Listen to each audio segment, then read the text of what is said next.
देवताओं द्वारा श्री राम की स्तुति, श्री राम का उन्हें वरदान देना तथा राम राज्य का वर्णन। शेष जी कहते हैं, मुने, जब श्री रामचंद्र जी का राज्याभिषेक हो गया तो राक्षस राज रावण के वध से प्रसन्नचित हुए देवताओं ने प्रणाम करके उनका इस प्रकार स्तवन किया। देवताओं की पीड़ा दूर करने वाले दशरथ नंदन श्री राम, आपकी जय हो। आपके द्वारा जो राक्षस राज का विनाश हुआ है, उस अद्भुत कथा का समस्त कविजन उत्कंठा पूर्वक वर्णन करेंगे। भुवनेश्वर, प्रलय काल में आप संपूर्ण लोकों की परंपरा को लीला पूर्वक ग्रस लेते हैं। प्रभो, आप जन्म और जरा आदि के दुखों से सदा मुक्त हैं। प्रबल शक्ति संपन्न परमात्मन, आपकी जय हो। आप हमारा उद्धार कीजिए, उद्धार कीजिए। धार्मिक पुरुषों के कुल रूपी समुद्र में प्रकट होने वाले अजर अमर और अच्युत परमेश्वर, आपकी जय हो। भगवान, आप देवताओं से श्रेष्ठ हैं। आपका नाम लेकर अनेकों प्राणी पवित्र हो गए। फिर जिन्होंने श्रेष्ठ द्विज वंश में जन्म ग्रहण करके उत्तम मानव शरीर को प्राप्त किया है, उनका उद्धार होना कौन बड़ी बात है। शिव और ब्रह्मा जी भी जिनको मस्तक झुकाते हैं, जो पवित्र यव आदि के चिन्हों से सुशोभित तथा मनोवांछित कामना एवं समृद्धि देने वाले हैं, उन आपके चरणों का हम निरंतर अपने हृदय में चिंतन करते हैं। यही हमारी अभिलाषा है। आप कामदेव की भी शोभा को तिरस्कृत करने वाली मनोहर कांति धारण करते हैं। परम पावन दयामय, यदि आप इस भूमंडल को अभयदान ना दें तो देवता कैसे सुखी हो सकते हैं। नाथ, जब जब दानवी शक्तियां हमें दुख देने लगे, तब तब आप इस पृथ्वी पर अवतार ग्रहण करें। विभो, यद्यपि आप सबसे श्रेष्ठ, अपने भक्तों द्वारा पूजित, अजन्मा तथा अभिकारी हैं, तथापि अपनी माया का आश्रय लेकर भिन्न भिन्न रूपों में प्रकट होते हैं। आपके सुंदर चरित्र और पवित्र लीलाएं मरने वाले प्राणियों के लिए अमृत के समान दिव्य जीवन प्रदान करने वाली हैं। उनके श्रवण मात्र से समस्त पापों का नाश हो जाता है। आपने अपनी इन लीलाओं से समस्त भूमंडल को व्याप्त कर रखा है तथा गुणों का गान करने वाले देवताओं द्वारा भी आपकी स्तुति की गई है, जो सबके आदि हैं, परंतु जिनका आदि कोई नहीं है, जो अजर रूप धारण करने वाले, जिनके गले में हार और मस्तक पर किरीट शोभा पाता है, जो कामदेव की भी कांति को लज्जित करते हैं, साक्षात भगवान शिव, जिनके चरण कमलों की सेवा में लगे रहते हैं, तथा जिन्होंने अपने शत्रु रावण का बलपूर्वक वध किया है, वे रघुनाथ जी सदा ही विजयी हों। ब्रह्मा आदि संपूर्ण देवताओं ने इस प्रकार स्तुति करके विनीत भाव से श्री रघुनाथ जी को बारंबार प्रणाम किया।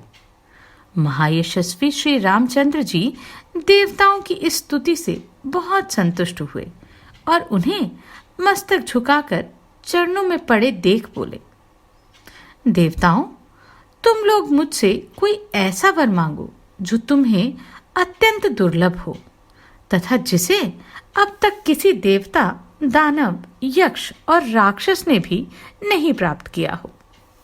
देवता बोले, स्वामिन, आपने हम लोगों के इस शत्रु दशानन का जो वध किया है, उसी से हमें सब उत्तम वरदान प्राप्त हो गए हैं। अब हम यही चाहते हैं कि जब जब कोई असुर हम लोगों को कलेश पहुंचावे, तब तब आप इसी तरह हमारे उस शत्रु का नाश किया करें। वीरवर भगवान श्री रामचंद्र जी ने बहुत अच्छा कहकर देवताओं की प्रार्थना स्वीकार की और फिर इस प्रकार बोले, देवताओं, तुम सब लोग आदरपूर्वक मेरे वचन सुनो। तुम लोगों ने मेरे गुणों को ग्रथित करके जो यह अद्भुत स्तोत्र बनाया है, इसका जो मनुष्य प्रातःकाल तथा रात्रि में एक बार प्रतिदिन पाठ करेगा, उसको कभी अपने शत्रुओं से पराजित होने का भयंकर कष्ट नहीं भोगना पड़ेगा। उसके घर में दरिद्रता का प्रवेश नहीं होगा तथा उसे रोग नहीं सताएंगे। इतना ही नहीं, इसके पाठ से मनुष्यों के उल्लासपूर्ण हृदय में मेरे युगल चरणों की गाढ़ भक्ति का उदय होगा। यह कहकर नरदेव शिरोमणि श्री रघुनाथ जी चुप हो गए तथा संपूर्ण देवता अत्यंत प्रसन्न होकर अपने अपने लोक को चले गए। इधर लोकनाथ श्री रामचंद्र जी अपने विद्वान भाइयों का पिता की भांति पालन करते हुए प्रजा को अपने पुत्र के समान मानकर सबका लालन पालन करने लगे। उनके शासनकाल में जगत के मनुष्यों की कभी अकाल मृत्यु नहीं होती थी। किसी के घर में रोग आदि का प्रकोप नहीं होता था, ना कभी इर्ति दिखाई देती थी, न शत्रु से कोई भय होता था और वृक्षों में सदा फल लगे रहते थे। पृथ्वी पर अधिक मात्रा में अनाज की उपज होती थी। स्त्रियों का जीवन पुत्र पौत्र आदि परिवार से सनाथ रहता था।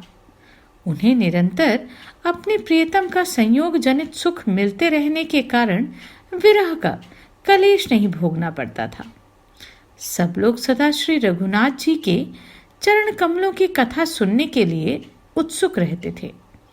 उनकी वाणी कभी पराई निंदा में नहीं प्रवृत्त होती थी। उनके मन में भी कभी पाप का संकल्प नहीं होता था। सीतापति श्री राम के मुख की ओर निहारते समय लोगों की आंखें स्थिर हो जाती थी। वे एकटक नेत्रों से उन्हें देखते रह जाते थे। सबका हृदय निरंतर करुणा से भरा रहता था। सदा इष्ट अर्थात यज्ञ यज्ञादि और आपूर्त अर्थात कुएं खुदवाने, बगीचे लगवाने आदि के अनुष्ठान करने वाले लोगों के द्वारा उस राज्य की जड़ और मजबूत होती थी। समूचे राष्ट्र में सदा हरी भरी खेती लहराती रहती थी। जहां सुगमता पूर्वक यात्रा की जा सके, ऐसे क्षेत्रों से वह देश भरा हुआ था। उस राज्य का देश सुंदर और प्रजा उत्तम थी। सब लोग स्वस्थ रहते थे, गौएं अधिक थी और घास पात का अच्छा सुभिता था। स्थान स्थान पर देव मंदिरों की श्रेणियां राम राज्य की शोभा बढ़ाती थी। उस राज्य में सभी गांव भरे पूरे और धन संपत्ति से सुशोभित थे। वाटिकाओं में सुंदर सुंदर फूल शोभा पाते और वृक्षों में स्वादिष्ट फल लगते रहते थे। कमलों से भरे हुए तालाब वहां की भूमि का सौंदर्य बढ़ा रहे थे। राम राज्य में केवल नदी ही सदंभा अर्थात उत्तम जल वाली थी। वहां की जनता कहीं भी सदंभा अर्थात दंभ या पाखंड से युक्त नहीं दिखाई देती थी।